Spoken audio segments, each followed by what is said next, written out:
Ang Mang Inasal ang kilala na sa saborosong inasal nga manok, the home of real Pinoy-style barbecue. Gani nagbukas naman ini sa ika-256 nga branch sa May Amigo Mall, aging dagsa sa mga Ilonggo nga mahiligon magkaon sang manok. Isa ka blessing kag ribbon cutting aging patigayon agod nga formal nga buksan. Ang pinakamoderno nga kalan-an sang Mang Inasal nga sigurado gid nga patok sa aton nga mga kapamilya. We have also our bangus sinigang, our beef sinigang, and our famous crispy kangkong, and the kamote fries na talagang binabalik-balikan ng mga Pilipino saan man sulok ng Pilipinas.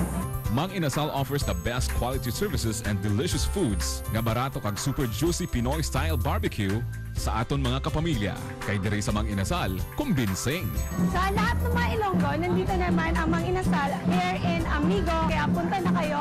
Today is our grand opening and we have freebies that is waiting for all of you.